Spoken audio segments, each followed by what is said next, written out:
Alright, Gamer Bears, it's time for part 4 of the Mega Man X2 Unused videos. So we're going to continue off with the Crystal Snail / Crystar Miming, whatever, unused area for Crystal Snail stage in Mega Man X2. So let us begin, but before we truly begin, if you enjoy this video at any point in time and you want to see more, please consider subscribing to the channel. It's for free and you can always change your mind later on.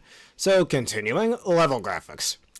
A good amount of minor changes between the early and later prototype backgrounds. The later backgrounds adds more stalactites and stalagmites, and fixes the rock columns at the top and the border of the machinery at the bottom.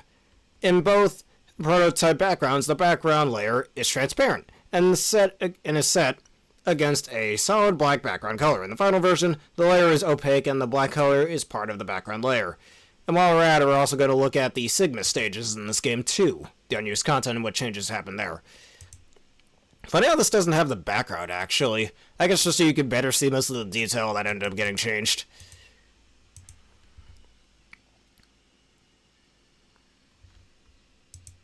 And here's what the final game looks like, with everything on the screen. Alright, the transparent approach works well, and so the game needs to display text, which is in Japanese, since English text had not been made yet. When the text scrolls up the background layer, it's supposed to mask the text so it looks like it disappears. With a transparent background layer, though, the text can still be seen after it scrolls up. It even sticks around while the message box is closing. Alright, here's a closer look at that.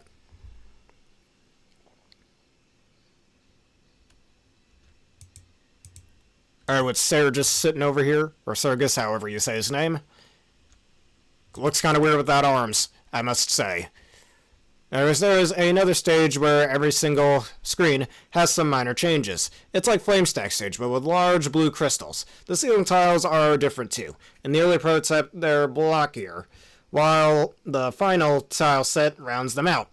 On this screen, some of the background wall crystals, the green ones, were removed.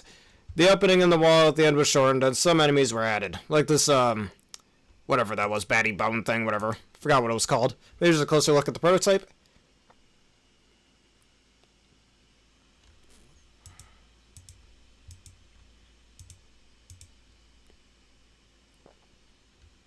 Closer look at the final game, or later in final game. The enemies weren't placed particularly well, though. Look at the baton bone G, the bat. It's just hanging around. It's not even on the ceiling. Besides that one, the two reflectors, that's such a weird name, placed in the narrow corridor were thankfully replaced by a single baton bone G, and here's what it looks like.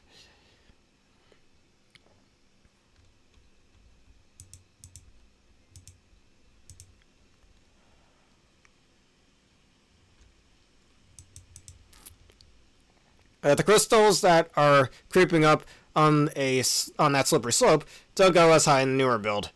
Graphics from the background wall at the end changed. Oh hum, whatever that means. And here's what that looks like.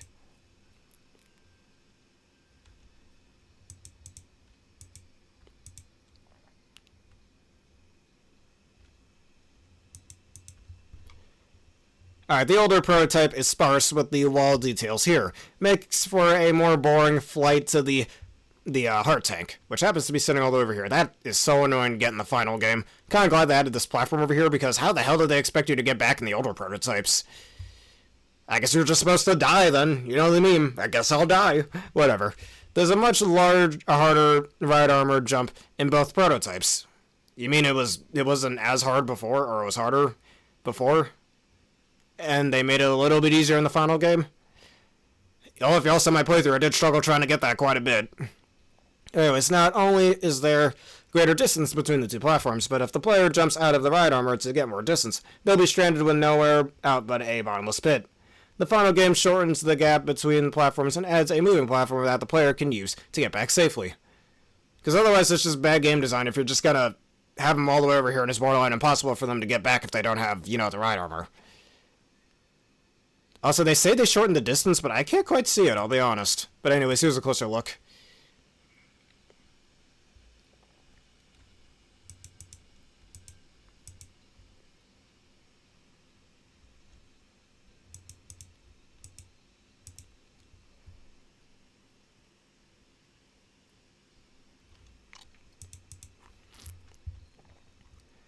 The earlier prototype uses barite last stars to get around in place of flexors. And here's what they look like.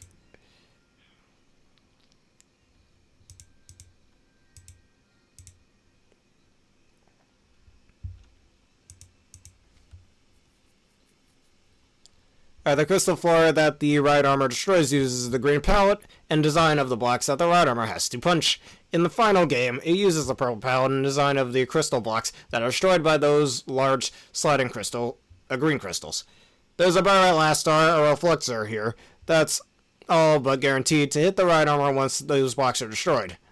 The developers showed a modicum of mercy in making it out of the final product, because that would have been bad game design, that once you break these things you just immediately get hit. I mean, the ride armor doesn't take much damage in this game, but still. Like, offer the player a way to dodge an oncoming attack. Don't just, you got hit, and they have no way to dodge it. It's just bad game design.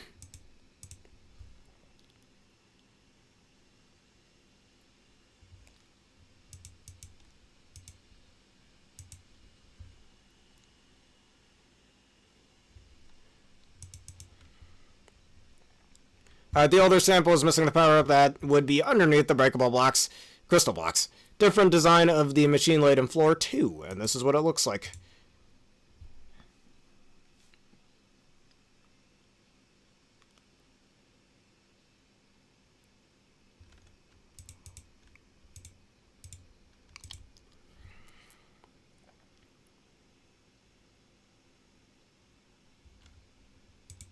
Alright.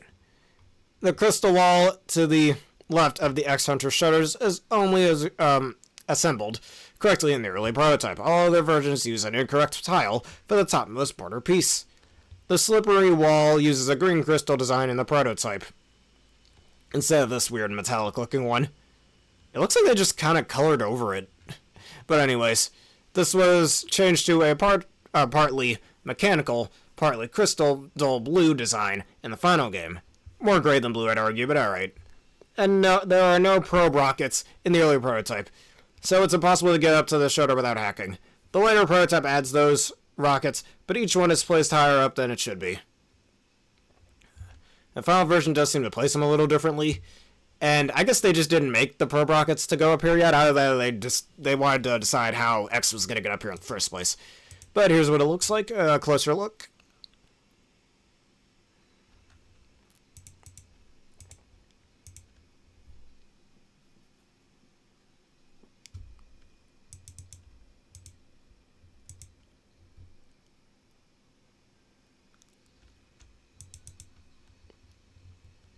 Alright, see, way too high. So much so that it could crush X from there.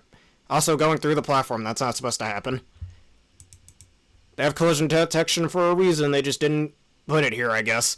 Are different machine-based wall tiles in the X-Hunter boss arena. The older prototype has a space for the large weapon energy pickup, but doesn't have the decency to place it there. Well, like it does in the later versions, but here it is. It was likely just not placed there just yet.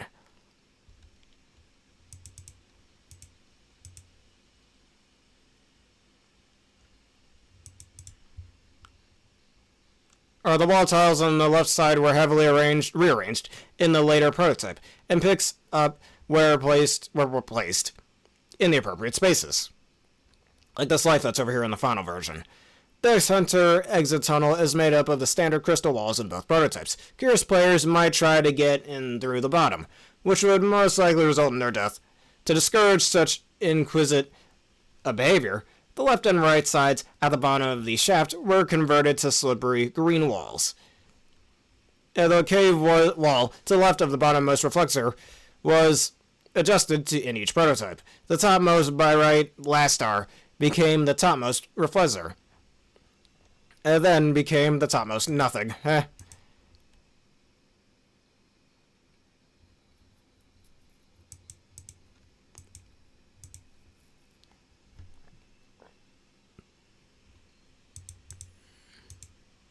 And here's the final version.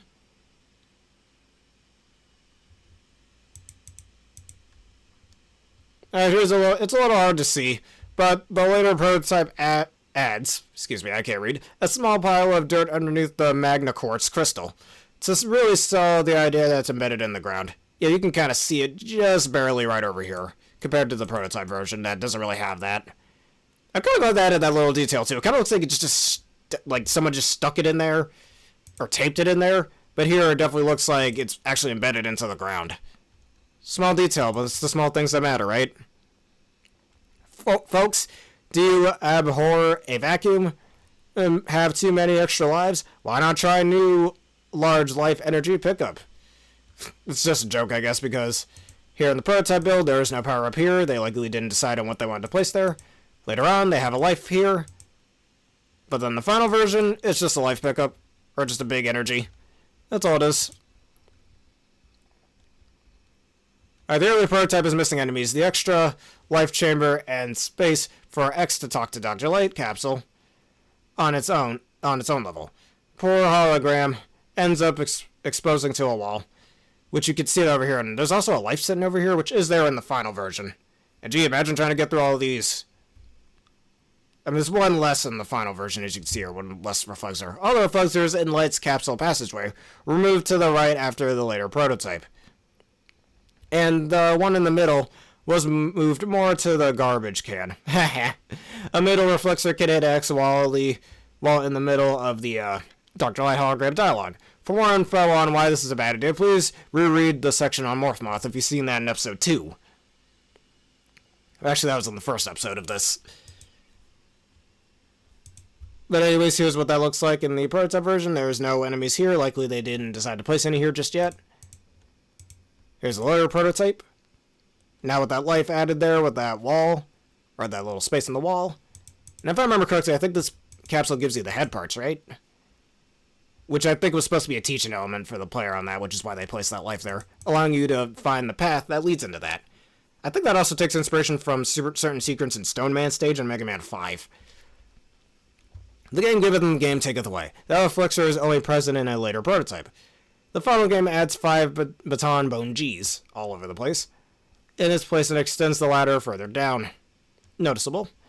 In the final game, the player can charge up the silk shot in the top room to spawn large weapon energy pickups. That has yet to be coded in either prototype. And here's what it looks like.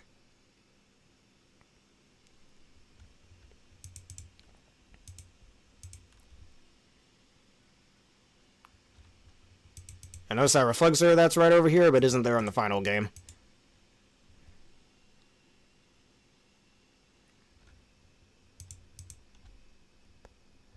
Our usual changes in the early prototype: no enemies, background walls, and crystals are different.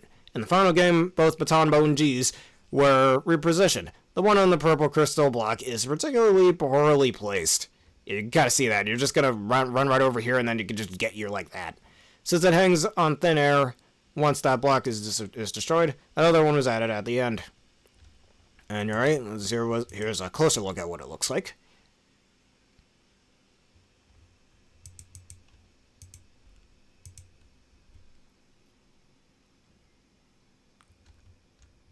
And here's the final version with all the bats. So many of them, you might think this is the Bat Cave. Bad joke, I know. Anyways, the spikes at the top of the ceiling in the early prototype make dodging the second slotting crystal an actual challenge. Reflectors swapping for Birite last stars is par for the course, but the later prototypes are positioned in the second the reflector higher up, and here's what that looks like.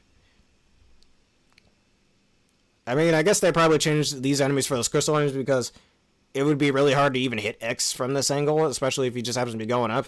And he could place himself properly so their blasts don't really hit him. And I guess they wanted their shots from the enemies to be a little more precise, which is why they use these guys instead.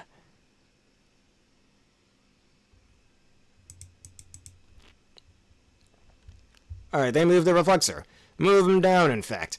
This is where the Birite last star was in the early prototype. Huh. Anyways, closer look at this.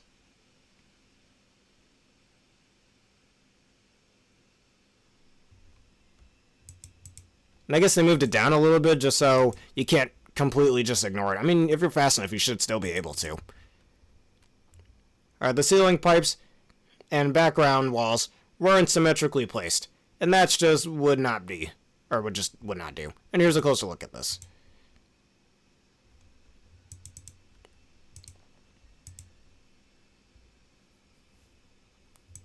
Alright, and here we are with the weakness table of Crystal Steel. Easily my least favorite boss in this game, but whatever. The final version removes the extra damage from the charged Bubble Splash, Silk Shot, and Strike Chain, but not the Spin Wheel for some reason. As you can see over here, normally he is weak to Magnet Mine, which is his weakness. Though Charged Magnet Mine I don't think does more, well, apparently does more damage to him, but still. So initially, maybe these were just here as testing, perhaps. Probably that's why they did extra damage and changed it in the final version. And as usual, actually, unlike the other Mavericks in X2, the damage output for the Buster in both the prototype and the final version is the same. Normally, the final version weakens it a bit, while the prototype had some sure shots do more damage. And on contact in the prototype version, Crystal Snail can do 2 damage to you, while in the final version, he can do 4 damage to you. In the prototype, using the Crush while Crystal Snail is using his charged Crystal Hunter attack greatly confuses the game as to what should be drawing, resulting in the graphics mess seen above. And this is what it looks like since the game doesn't know how to process both of those screen nukes happening simultaneously. In both the sample version, the large sliding crystal will activate immediately when X gets in close enough range. In the final game, there's a 50-frame delay before they start sliding, which is honestly good. I'm glad they put that delay in. Imagine it instantly going out there and then you just die.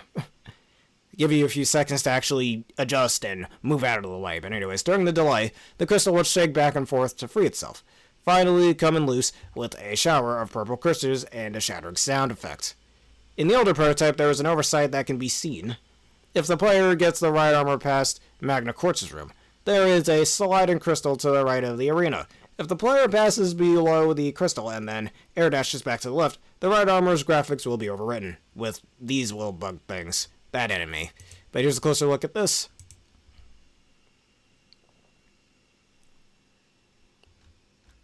The fact that that was initially going to immediately slide at you with no graphic either tells me they didn't have that graphic fully finished, or they're like, that's bad game design, let's give the player a bit more time to react. And that was clearly just a visual glitch. But now that that part with the Mavericks is finally out of the way, that took way longer than I thought, next up is the X-Hunter stages. Let me just click over here. X-Hunter base. Alright, exiting a stage after beating all 8 Mavericks will send the player back to the stage select, but will not enable the Maverick icon that leads to the X-Hunter base. Use action replay par, code this code here, to enable the icon. There's a coming soon screen on the game's code that would send the player back to the title screen, but it's normally not accessible for some reason. The screen will only come up if the player beats every stage except Morphmoth and Wheelgator. The value check was probably changed from F and F, all stages beaten, to F3 to quickly disable the screen. This is why the screen was effectively dumbed out. Well, look at it. The game doesn't have the large font necessary to display the coming soon message, and even if the final X2 font was imported, the message would still be corrupted. This is because the message is mapped to the large font from Mega Man X1, which is out of order and missing quite a few letters. The coming soon screen in Mega Man X uses the game's smaller font, so this screen has to be from an earlier sample version. Even with the above code active, the Maverick icon is hard-coded to only enter X-Hunter 1. Use Pro Action Replay Par, code this code right here, to access further stages, where question mark is one of the below. And here's a closer look at this. Kinda looks like Japanese text. Kind of, you can still see the F and F there, and another F right over there. Alright, none of the X-Hunter stages have camera boundaries set up. And you see this little chart over here, ID 0A, 0B, and 0C. X-Hunter 2, 3, and 4, likely standing for Agile, Surgus, and Violin. I guess before they knew what names they were going to give them, those were probably their code names. Alright, with a single exception, there is no object in any of the older prototype X-Hunter stages. X-Hunter 1, X-Hunter 2 uses Morphmoth's track, while X-Hunter 3 and 4 are silent. Morphmoth's track, most likely as a placeholder, until they got the real thing they wanted done. Alright, later prototypes. Exiting a stage after beating all 8 Mavericks displays a coming soon screen. When resetting, resets back to the title. To disable this screen, use action replay par this code, these 3 codes. However, even after disabling that screen, it still isn't possible to access the X-Hunter stages. Either activate Pro Action Replay Par, code this code right here, to make the Maverick icon work, or select any stage with Pro Action Replay with this code here. Active where question mark is one of the below. Alright, and we have ID with the stage 09, 0A, 0B, and 0C. X Hunter 1, X Hunter 2, X Hunter 3, and X Hunter 4. X Hunter 5 can be actually... Alright, correct me. I'm going to make a little correction here. I said this was for the different X Hunters, but that clearly stands for the different X Hunter stages. My mistake. And it says it right there. I can't read. Anyways. Alright, X Hunter 5 can be accessed by beating X Hunter 4 and selecting the central computer stage. Entering through the Maverick icon will load an invalid stage. All stages but X Hunter 5 uses Flame Stag's music as a placeholder. Alright, X Hunter Stage 1. Level graphics.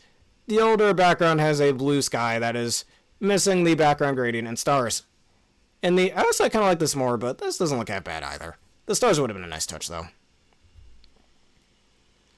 It's obvious in the early prototype background that there are land tiles in between the mountains. The palette changes into the final background, makes the ground nearly indistinguishable from the mountains. And here's what that looks like.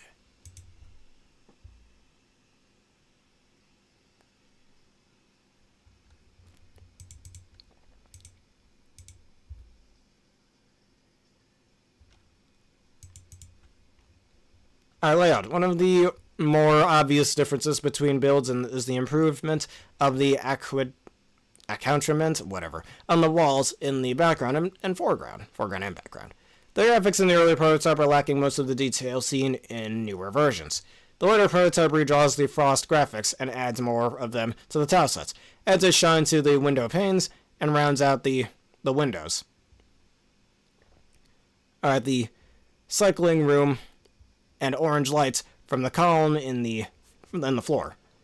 And changes the cycling blue lights in the floor to a more complicated design. In the final game, the graphics with 4 thin pipes was drawn in with 2 thicker pipes. The exposed circuitry made more colorful, and blue stripes with green circles were added to break up the monotony. And here's what that looks like.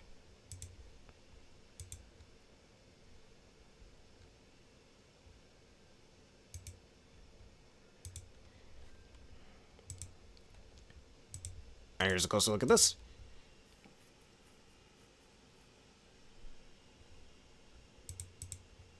And here's what it looks like in the final version.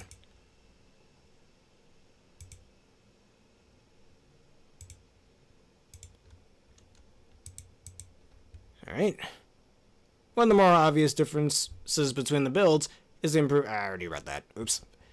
Most of the green cylinders in the ceiling are crudely cut off in the older prototypes. This was changed in the later prototypes so that they always reach the bottom of the ceiling and the top of the screen. The scrabblers in this section was later removed, and was the striver on the left. Alright, here's what that looks like.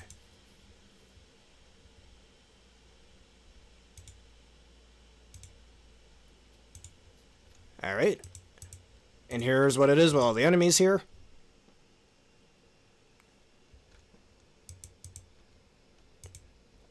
And here's what it looks like in the final.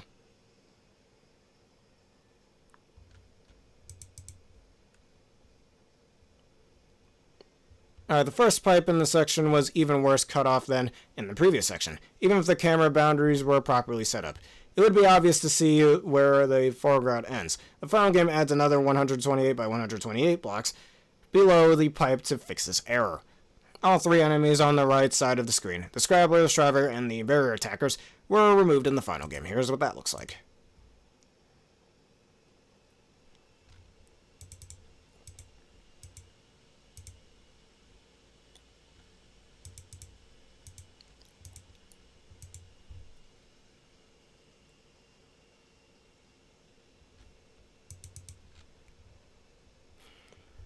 The other prototype is missing the drop shadow graphics under the ceiling that the later prototype and final game have. An object, but that's obvious.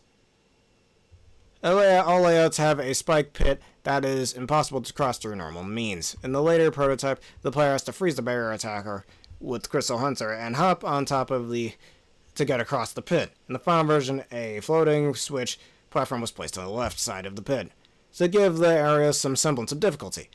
Two strivers that tried to jump at the player were placed in the pit. One of the strivers on the right side was deleted in the final game. The background color for the spikes matches the background color in the early prototype, but not in the later build. This is corrected in the final version. Those black tiles with the green circles were placed above the pit, and here's a closer look.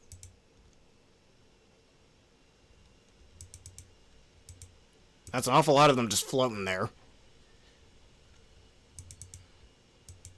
And there's where they add the platforms. And I think these guys are just at the angle where they could potentially jump on the platform that X is on. There's more variety in the purple tubes inside the crushers. In the early prototype, later versions of the tile set removes the smaller tubes. While the background tiles in the crusher sections match the rest of the stage, they only use two different tile graphics in the final version. Here's what that looks like. And it also says why, I don't know why. This is just like the stage in the intro.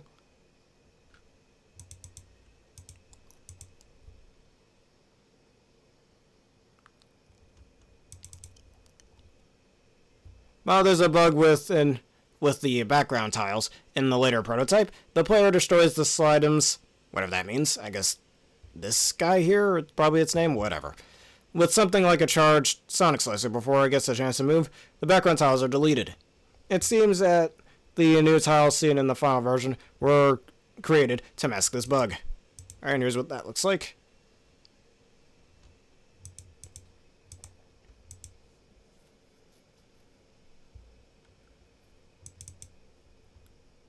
Just a few rearranged green cylinders in the early prototype. All of the barrier attackers are placed too low to the ground in the later prototype. There are 3 barrier attackers in the newer prototype, but 2 in the final game. Here's what that looks like.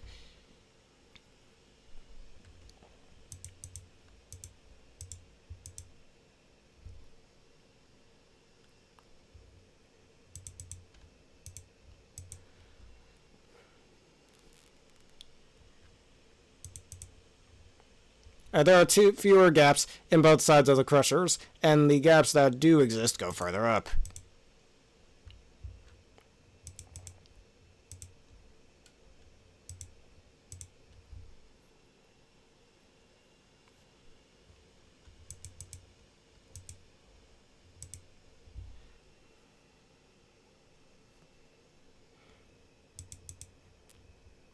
Alright, see those green cylinders in the early prototype?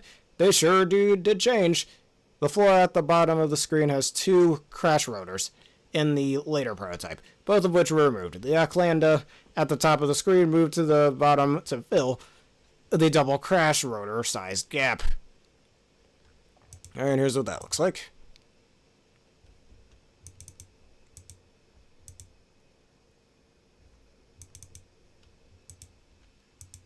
And I notice how that Acklanda is no longer up here, but down here.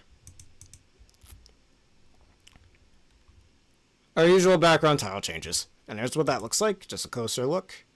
With this magenta-ish color, which I kind of like. This one looks fine, but I think I prefer the magenta-ish color. Guess they didn't want it to be so vibrant. Here's what it looks like in the final version with even less detail on the background wall.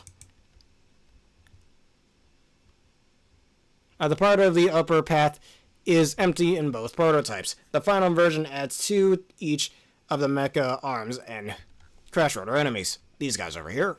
The final prototype has 2 sets of tiles set aside for the mecha arm objects, while the later prototype adds another to the left of the first one. The final game removes what was originally the first mecha arm base.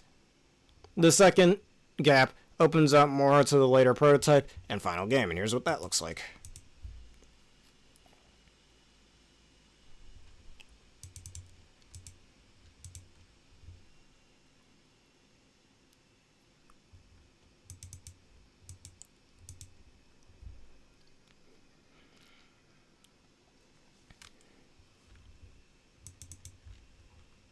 There's another mecha arms base and a bottom left corner in the prototype. The lone last star on the right was removed to make the climb up less dangerous or tedious. And here's what that looks like.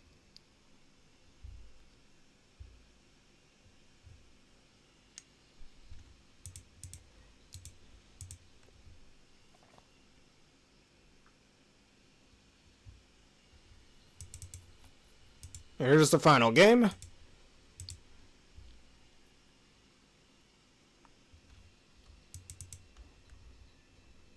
There are strange sets of blank tiles in the early prototype, as you can see here, that kind of look like window screens. I don't know. It's not clear if this is a mistake or they were meant to be small windows, but both of the large windows are removed further apart in the later prototypes. And the set of stairs on the right was changed from the 3 to 2 steps and lowered in height. The final game adds 2 more crash rotors and spreads them out over the entire area instead of clustering them on the right side. Extra life and large energy pickup were placed below the ladder. Another battle last star was added to guard this item.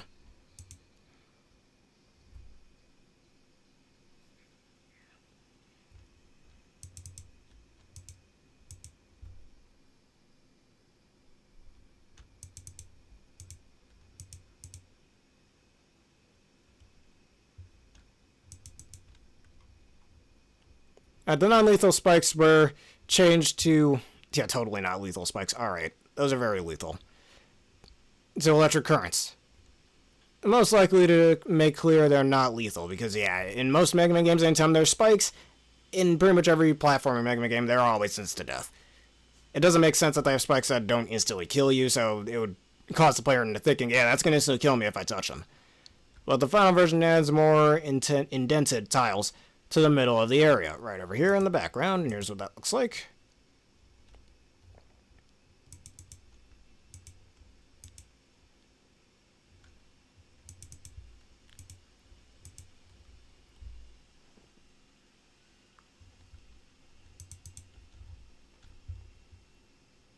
The last crusher is much nastier in the prototype version.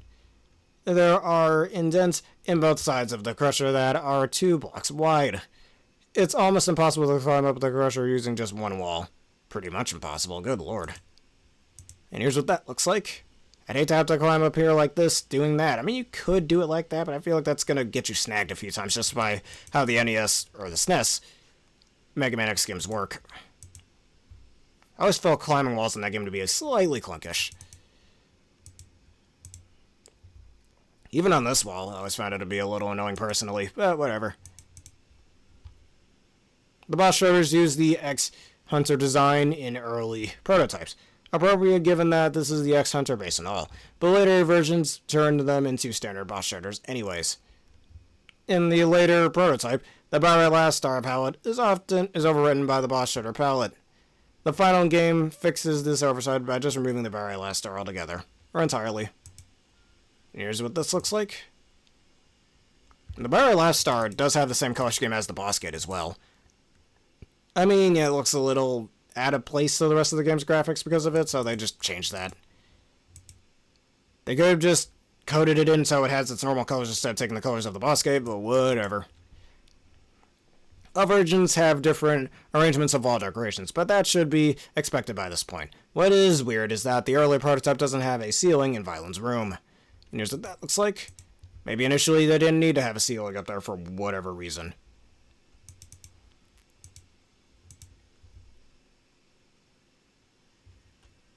And funny how the ceiling has this kind of construction tape wall design. I don't know. There's a strange background layer that the player can see by warping to the second checkpoint. The bottom of this layer is nearly identical to the bottom of the ceiling in the later prototype and final game. This suggests a different Violin boss fight was planned.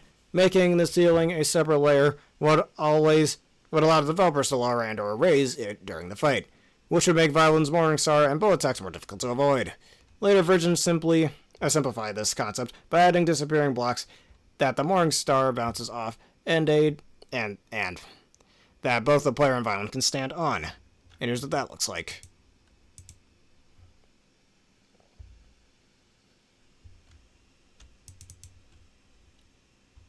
Violin's weakness changed from the spin wheel to bubble splash, and he was made immune to all other special weapons, as seen in this damage chart over here. Besides the Giga Crush doing only 2 damage to him, the Charge Buster seems to do a bit less damage to him in the final game. And Bubble Splash is the one that does the most damage to him, so use that against him. And no boss fight music because it wasn't made yet. And in the prototype version, contact damage did 4 damage, while in the final game it only does 3 damage. His mace, or Morning Star, I prefer calling it a mace personally, It does 7 damage to you in the prototype version, but only 6 in the final game. None of the stage's palette cycling effects are implemented in the early prototype. In the later prototype, checkpoint number 1 is identical to the starting point of the stage, The final game changes that checkpoint to the path split halfway through the stage, and here's what that looks like.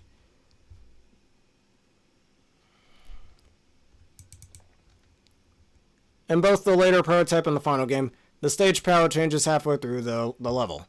In the later prototype, this change occurs once the player moves to the right of the third crushing section, and the player can clearly see where it changes. In the final version, this change happens during the third crusher section, which makes it less noticeable. Here's what that looks like.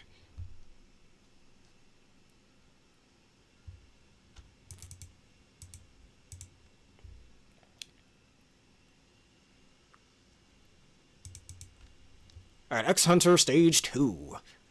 The early prototype background is Spartan, to say the least. It's just a collection of thin and thick pipes set against a black backdrop. Blackdrop, whatever. It looks kind of dull. I'm kind of glad they changed that. That looks, honestly, doesn't look like it belongs to X2. The diagonal beams in the background aren't placed very well in the later prototype. Most of the beams look like they were floating in the air rather than actually being connected to surrounding structures. The final version adjusts the placement of those beams and changes one of the cylindrical structures so that they all look properly placed. The 2 lowest beams were simply deleted. And here's a closer look at this. Oh, that's why it looks so dull. There's no background with it.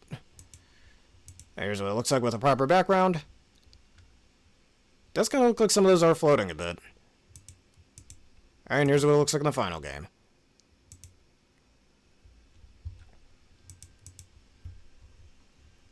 The early prototype's tile sets is again different, though not as much as X Stage 1, or X-Hunter Stage 1.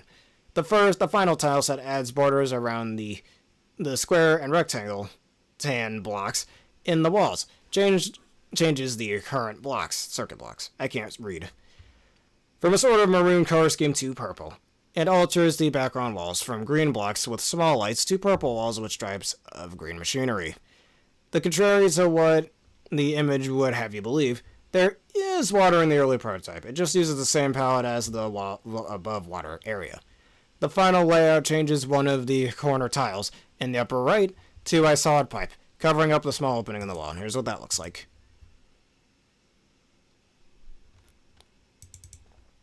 Here's the next one. And here's the final game.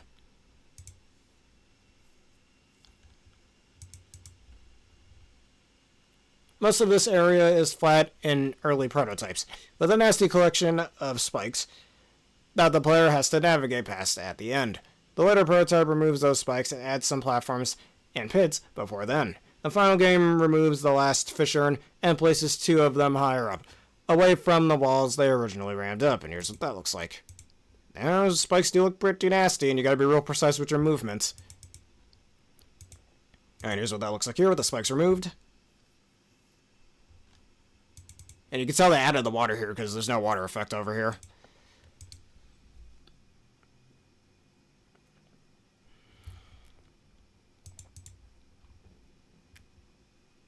The lower shaft is more narrow. This part was real annoying in the main game, but whatever.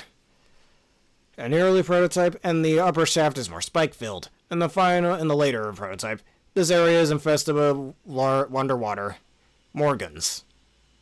I guess these things here? I don't know, or these guys here. Not quite sure how that works with the flames and all, but they were all replaced by Byrite-Lastars in the final game. This is the last time Byrite-Lastars appears in this article. Thank God indeed. How many times have I had to say that throughout this so far? We're only in part 4, there's still more to come.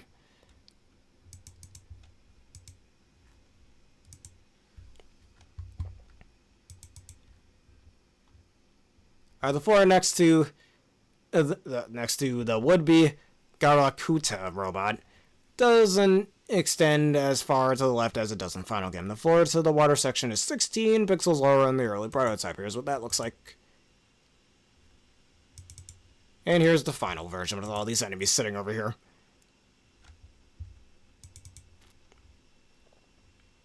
All the spikes on the ceiling, which would have made the rides on the probe missiles more hazardous affairs, were deleted later on. The spike pits are flushed with the ground in the older prototype and sunk to the ground in later versions.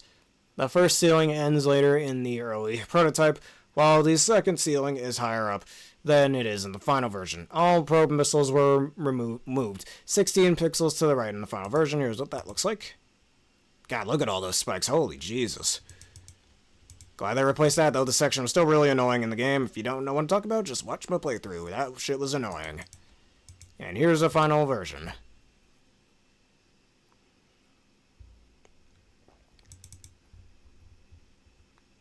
As expected, more spikes in the early prototype. God damn, how did they expect you to get through that? Not expected is the presence of 5 gas vents, 3 of which were deleted in the later prototype.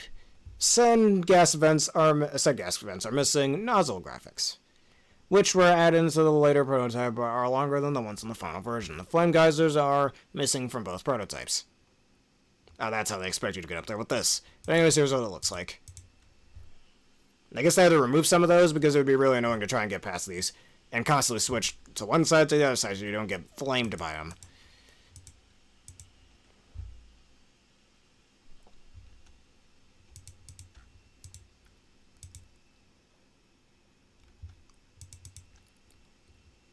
Even though the probe missile starts out lower in the later prototype, it still goes up higher than it should. Here's what that looks like.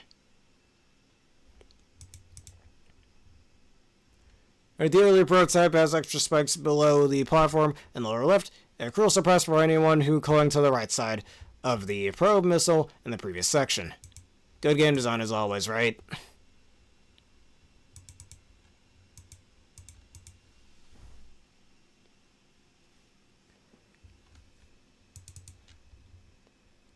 Both sample versions are missing the spinning wheel blocks before the spike pit and the extra life after the spike pit.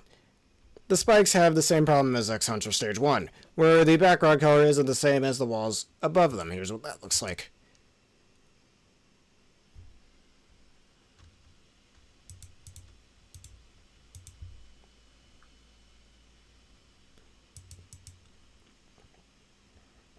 The foreground walls are bare in both prototypes. The final version adds some purple circuitry inside the wall like you would do. Or like you do. Whatever that means. I guess just to make this area look a little less bland, I suppose. That's probably why they added it. I mean, it definitely makes it look less bland, I'd argue. With the background being significantly different as well. The platform on the left is wider in both prototypes, almost reaching the floating platforms. Here's what that looks like.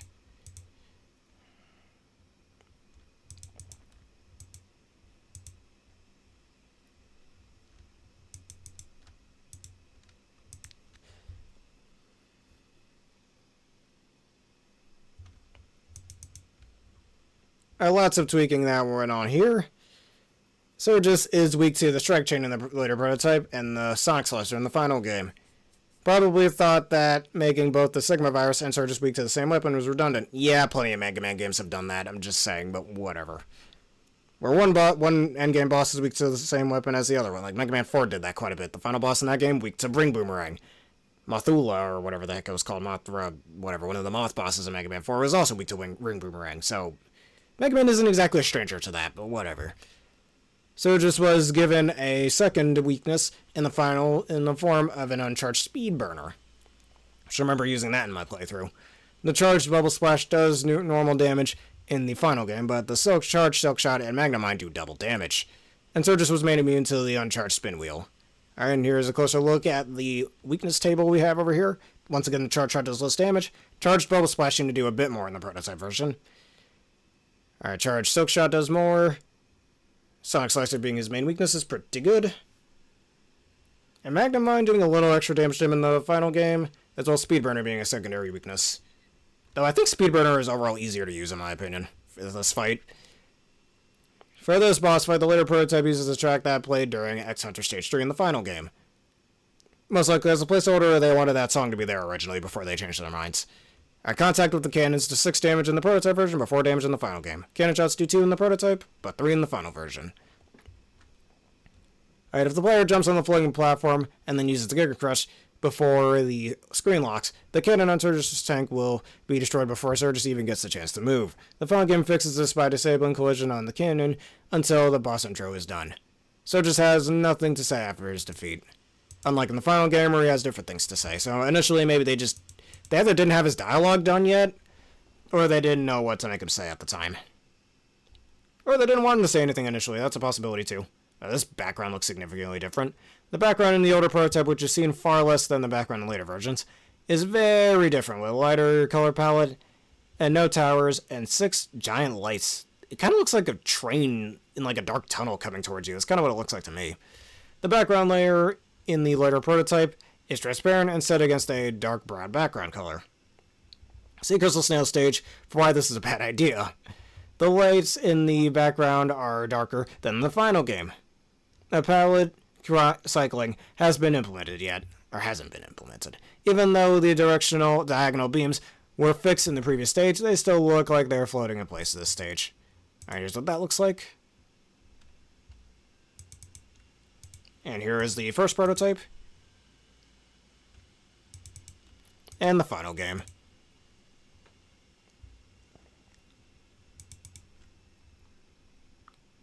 That's how said in the early prototype is completely different.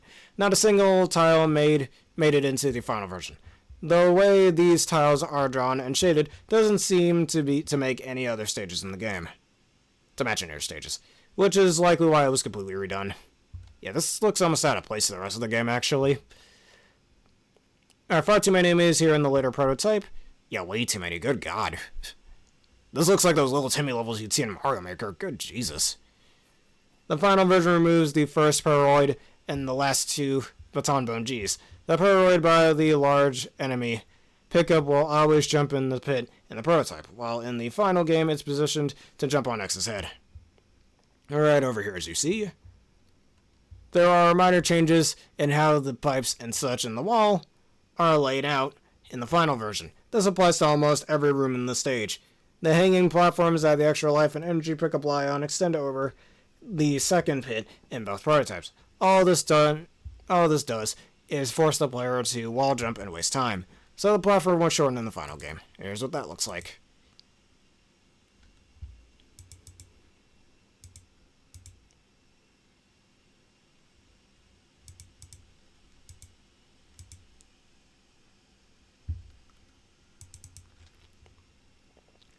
The ladder in this area extends all the way down to the floor in the older prototypes, which isn't a good idea in any of the SNES X games. Here's a closer look. Yeah, it should not be able to do that. Not proper collision detection was even placed there.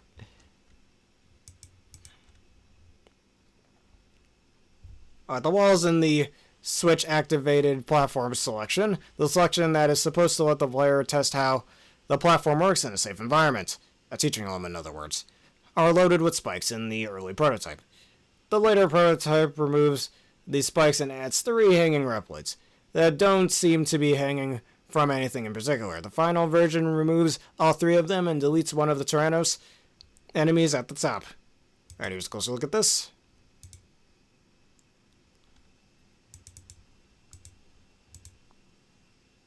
And some of these enemies are completely out of bounds. Out of bounds.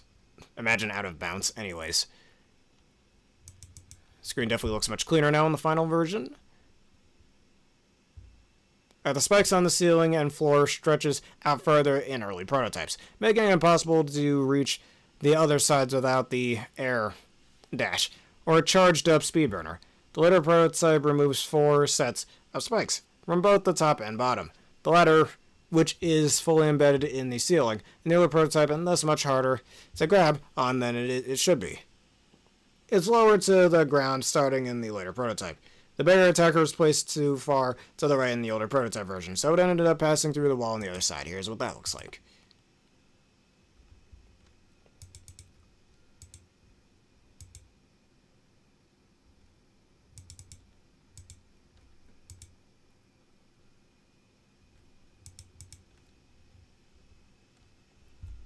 The second Switch platforms section was toned down significantly by the final version. In the older prototype, all of the platforms in the section have spikes underneath. These were removed in the newer prototypes. The first tier of jutting platforms was moved higher up to let the player get used to how the things work. The second tier was shortened to give the player more room for error, and the Garakuta robots were removed. Here's what that looks like.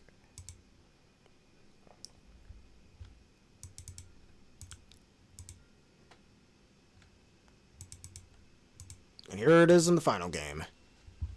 I can kind of see why they removed those little weird, these guys here. There's barely any space for them to move, and they can end up crashing right here, and you just end up taking inevitable damage. Well, at least the early prototypes didn't put spikes underneath those two short platforms at the bottom. Oh, good. Imagine if they did, that'd be borderline impossible to get there. The later prototype did some more spike removal, but still, flanked by a Baton Bone G's and Tyrannos enemies one way up, it's a little much. Especially this right over here. The most noteworthy change in this area in the final version is lowering the two platforms that the Baton Bone G's roost on. To get all the way up in the later prototype, the player has to use one of the following methods. Use the switch button platform, the intended method, but losing the platform means the player will have to go through the previous section again. Backtracking, everyone's favorite. Freeze one of the Baton Bone G's with Crystal Hunter. Jump on the frozen baton, jump again, then quickly switch to Giga Crush while in the air to get enough height to reach the side of one of the platforms, despite requiring the switch platform, but can only be done once, because if you mess up, well, screw you, then I guess you're screwed. By lowering those platforms in the final game, all the player has to do is freeze one of the batons with Crystal Hunter, jump at the frozen enemy, then jump again to reach the side of the platform, or they can use the switch platform. And here's what that looks like.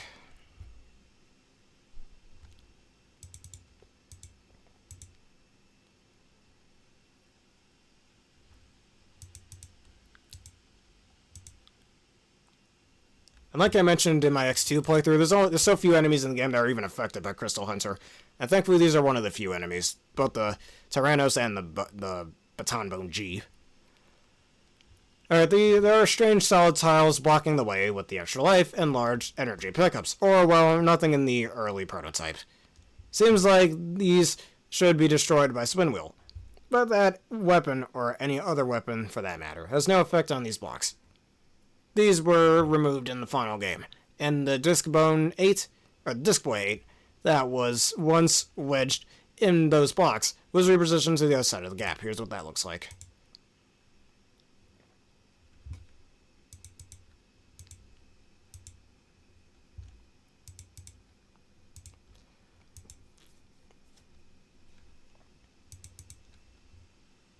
Aside from the misplaced Baton Bone G and the usual aesthetic changes, this area is almost identical to between versions.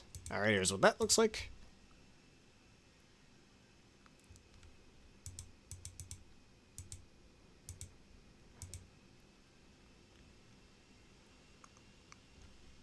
Gotta be really precise with your platformer, or those spikes are gonna get you.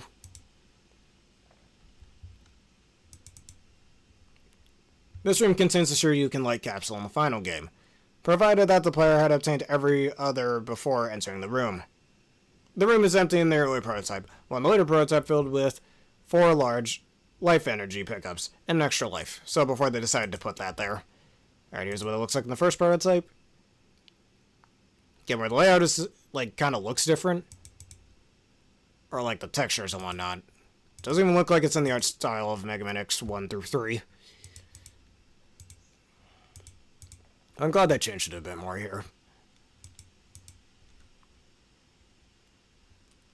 Alright, and the background wall starts out sooner in the early prototype. The later prototype adds 2 sets of spikes on the steps below. In the final game, all 4 Baton Bone G's were removed, and the cannon driver was properly placed on top of to the right instead of up to the air. This is where the stage's palette changes in the final version. But in the later prototype, the palette changes never occur, as you can see here. This will cause significant coloring errors later in the stage. Here's what that looks like.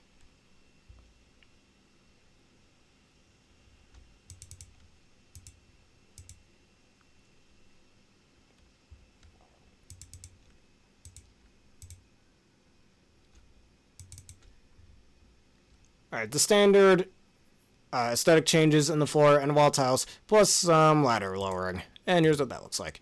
Yeah, that ladder looks really short. There's, like, if you're gonna have that short, no point even going on the ladder. Well, if you're going downward, that is.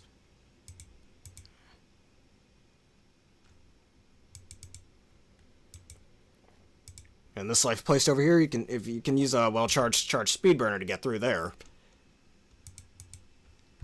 Pretty high risk, high reward, I think. That's pretty cool. There's an extra spike pit in the prototypes, with 2 barrier attackers.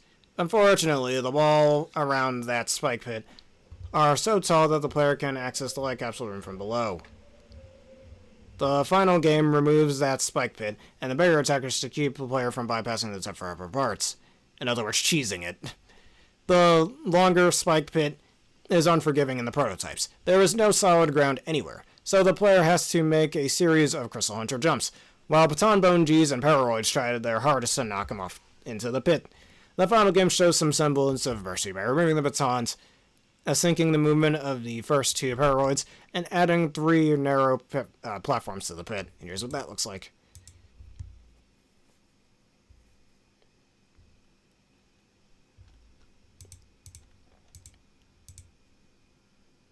Look how many of them there are, god damn. This is where the later prototype lack of a palette changing point presents problems. And here's what that looks like. This little green part up here looks alright, I guess, but it looks kind of out of place to the 2 boss gates over here. I don't know. And here's that palette color change. You can see it with, most notably with the boss gates, they are completely different colors than what they're supposed to be. And this is fixed in the final version. And it gets worse in the boss room. You can see that with Agile over here. Look at poor Agile. The background is transparent in both prototypes. Hopefully it should be obvious by this point why this was changed. The floor starts out flat in the prototype, while in the final game the floor is a spike pit with 2 spikes and platforms on either side, cluing the player in on one of Agile's attacks ahead of time. Alright, here's what that looks like. His little boss room here. That can infinitely go higher and higher. And here's everything with the colors all screwed over.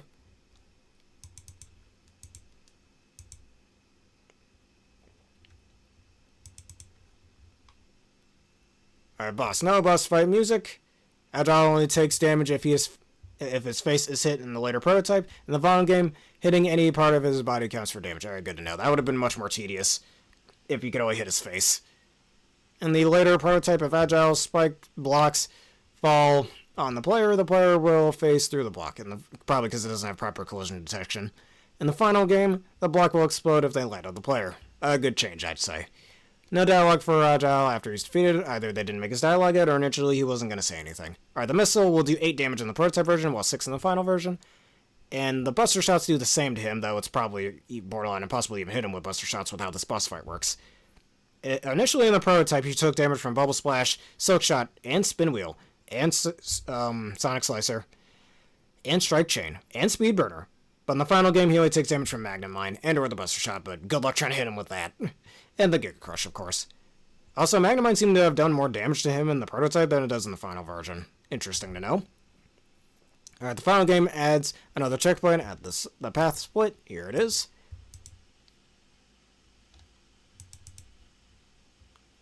There are 3 instances where object tiles are either unloaded too quickly or not loaded at the right time. The first one is with the switch platform at the start, where its graphics are quickly being overwritten by the hanging Ripley tiles, and here's what that looks like.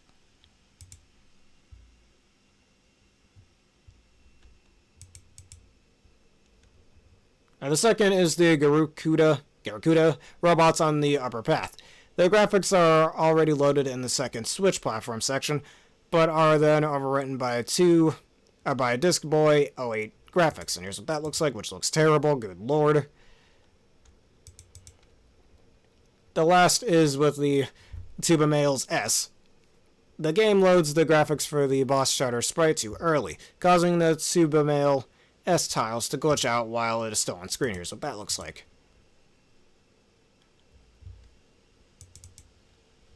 Alright, next under Stage 4, Layout. Unlike the tile sets from the previous 3 stages, X-Hunter 4's tiles is very close to being finished in the early prototype. The only difference is in the teleporter, which uses a flatter, bluer design, which you can see here. Here's what that looks like. This one looks slightly over-designed, I'd say, and doesn't really fit the rest of the game's art style. Well, this one definitely does.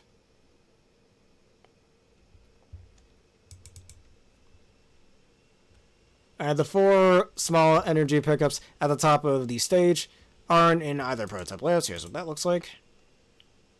And once again, the teleporters look different in the boss graveyard.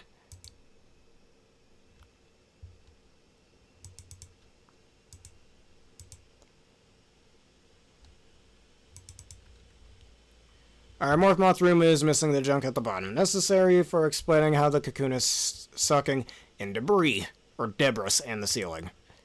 And a ceiling, whatever. The room for where you fight Morph Moth.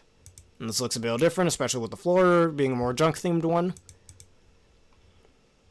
Our Bubble Crab's room is transparent in the early prototype, with the background layer taking up the empty space. Since that layer is needed for Bubble Crab's shield and or the water that Bubble Crab can summon in his room, the background is later baked into the room.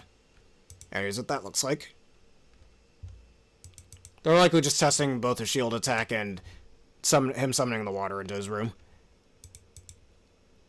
Our Leo Gator's arena is more narrow in the prototypes, and the oil overlaps with the room, as you can see here, while in the final game, the oil doesn't go past the walls. So it kind of makes it look like if you've ever used, like, Photoshop before, where you can overlay certain layers, that's kind of what it looks like here, where the oil is overlaid against the walls instead of overlaid behind the walls, so it makes it look like it's touching the walls rather than being above them, which looks better in my opinion. Also, the water in Bubble Crab's room is very similar to Pirate Man's fight in Mega Man and Base, where he can control the water level in his room as well. Though this game came before Mega Man and Base.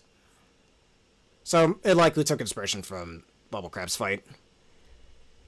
Alright, this stage is so early in development in the older prototype that it doesn't have its checkpoint defined. The game defaults to quadruple zero, which places X above the first room in the stage. In both prototypes, the background scrolls slower than the foreground. In the final game, they both scroll at the same speed. Here's what that looks like.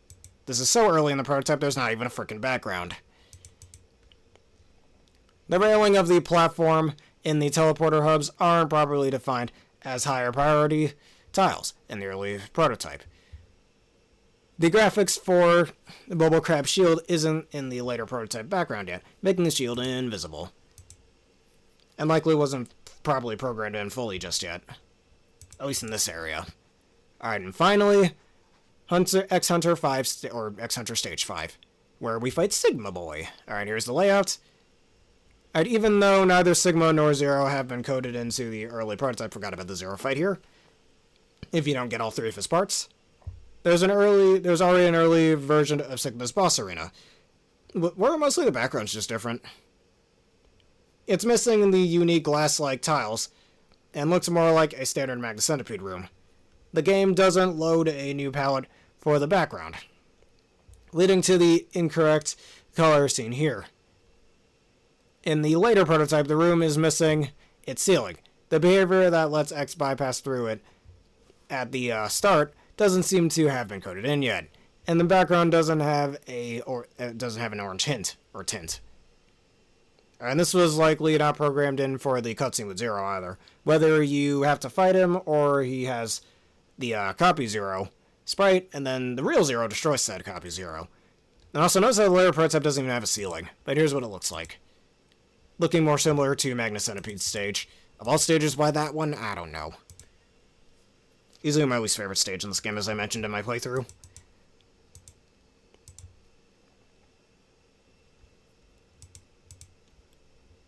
Alright, bosses.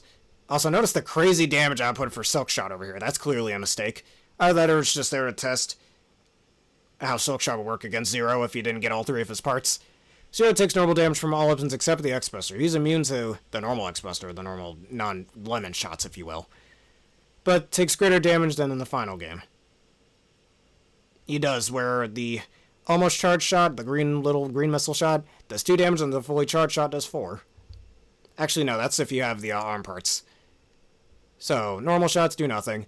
The green shots will do 1 damage, same in the final version. The charge shots will do 2 in the prototype, or 1 in the final version. And 4 damage for the double charge shot from the arm parts. Will do 4 damage, but 3 in the final version. Alright, and Silk Shot will instantly defeats him, apparently. This is a testing feature, as I just mentioned. Most likely just to test how that weapon works against him. He's not weak to Speed Burner yet, where in the final game he is weak to Speed Burner. Though you gotta hit him with the main missile of Speed Burner, not the burning effect that's on the ground when you use it. From my experience, that does minimal damage, though. Despite this damage chart saying otherwise. But now Zero is immune to everything aside from certain buster shots, and Speed Burner as well as the charged version, though it's better to just use the normal shot, from my experience, and he's even immune to the Giga Crush and every other weapon here. Though in the prototype versions, aside from Crystal Hunter, he takes at least 1 damage for everything, unless your name is Crystal, or Silk Shot, and you could just one-shot him, but whatever. Alright, his buster shots will do 1 in the prototype, but 2 in the final game. His charge shots will do 2 in the prototype, or 4 in the final game, and the debris, will do 1 in the prototype and 2 in the final version. And in the later prototype, there's no cutscene with Sigma and Zero. He just pops into the room like Magnus Centipede. I guess the cutscene just hadn't been fully made yet, that's all. The real Zero always appears here in the later prototype, even if the player has got all of the Zero parts, which makes no sense, but whatever. The game does load the palette of the fake Zero into the RAM, so again, the cutscene just wasn't fully done yet. Zero's fight uses the standard boss fight music instead of his theme, again, just as a placeholder, since his theme wasn't fully made yet. Because there is a gap on the left and the wall on the right isn't solid, Zero's dash will send him flying out of the room, which is why a boss gate was put there in the final game. The only way to get him back is to stay in the air until he does his Earth Gazer attack, I guess, when he punches the ground. Didn't know that had a name, but at least up until X4, but yeah, here's what it looks like. Notice how there's no gate over here, like there was in the final game. Alright, beating Zero will cause him to kneel like in the final game, but he then starts to explode and fade like a typical boss. After that's done, the stage clear sequence plays and X teleports out. The game will jump back to the stage select screen, and the player can challenge Zero over and over, should the external cheat code be activated. To access Neo Sigma's room, use the controller 2 checkpoint cheat B plus up to reach checkpoint number 4, or 04. Neo Sigma doesn't say anything after he teleports in, most likely his dialogue wasn't finished yet. Unlike every other boss, Neo Sigma's weakness and damage dealt are identical between versions, as you can see here with Zero's damage charts. Only Strike Chain is his weakness now instead of Speed Burner for Neo Sigma, as you can see here. And the Charge Buster seems to, well, normal Charge Busters will only do 1, while Arm Part Charge Busters will do 3, and you can see the difference in the damage parts, the damage tables, in the prototype version. Alright, Sigma's virus weakness chart is close to Zero's, including being instantly killed by or defeated by Silk Shot. Though, unlike Zero, it already has his final weakness set. It takes normal damage from the X-Buster, which makes the fight pass by a lot quicker. I guess for testing purposes is why they did that. Sigma virus palette changing is different between versions, as you can see with these little color charts over here. In the later prototype, his colors do reverse rainbow progress from purple to red. In the final game, it starts out green, changes from light blue to purple, and then from orange to red, as you can see here, which honestly reverse rainbow would have been better in my opinion, but what can you do? Here's the color charts that would have happened for the Neo Sigma fight, where he's a frickin' wireframe.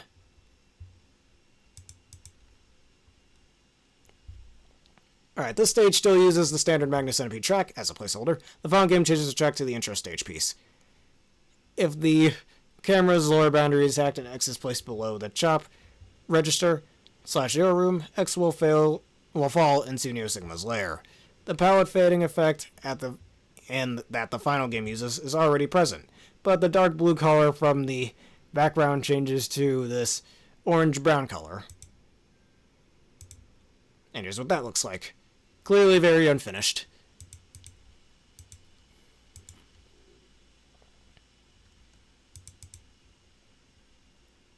Alright, ending. An ending of sorts is in both prototypes, and can be accessed by using the following Pro Action Replay PAR codes. These codes right over here.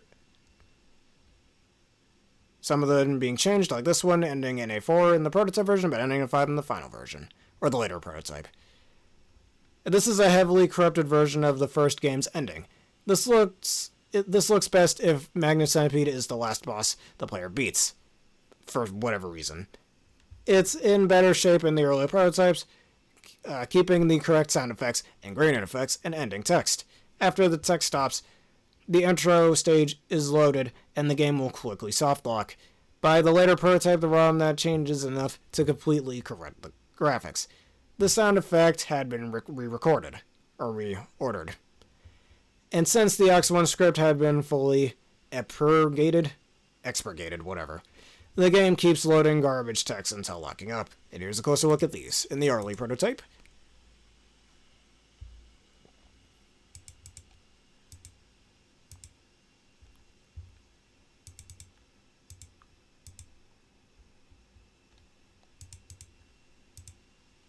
And here's what it looks like in the later prototype. A jumbled, glitchy mess.